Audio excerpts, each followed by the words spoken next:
ಸಾಮಾನ್ಯವಾಗಿ ಮದುವೆ ಸಮಾರಂಭಗಳಲ್ಲಿ ವರ ಹಾಗೂ ವಧುವಿನ ಕುಟುಂಬದ ನಡುವೆ ಒಂದು ವರದಕ್ಷಿಣೆ ವಿಚಾರಕ್ಕೆ ಇಲ್ಲವೋ ಊಟದ ವಿಚಾರಕ್ಕೆ ಜಗಳವಾಗ್ತಲೇ ಇರುತ್ತವೆ. ಬಿಹಾರದ ಬೋಧ್ಗಯಾದ ಹೋಟೆಲ್ನಲ್ಲಿ ನಡೆದ ಮದುವೆ ಸಮಾರಂಭದಲ್ಲಿ ರಸಗುಲ್ಲ ಕಡಿಮೆಯಾಯ್ತೆಂದು ವರನ ಕಡೆಯವರು ಕುರ್ಚಿಗಳನ್ನ ಮುರಿದು ರಾದ್ದಾಂತ ಮಾಡಿರುವ ವಿಡಿಯೋ ವೈರಲ್ ಆಗಿದೆ. ಈ ಘಟನೆಯ ನಂತರ ಮದುವೆಯನ್ನೇ ರದ್ದುಗೊಳಿಸಲಾಗಿದೆ. ಈ ಘಟನೆ ನವೆಂಬರ್ 29ರಂದು ನಡೆದಿತ್ತು. ವಧುವಿನ ಕುಟುಂಬವು ಅದೇ ಹೋಟೆಲ್ನಲ್ಲಿ ತಂಗಿತ್ತು.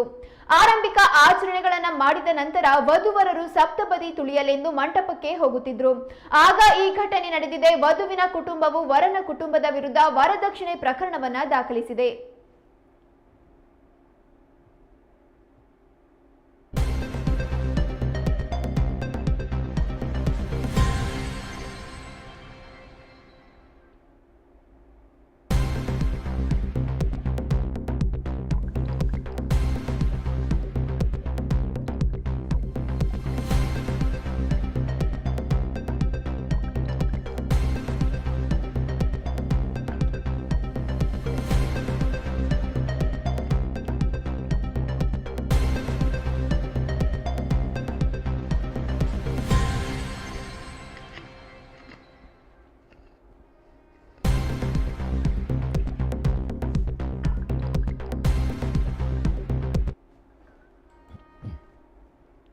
ಉಡುಪಿ ನಗರ ವ್ಯಾಪ್ತಿಯ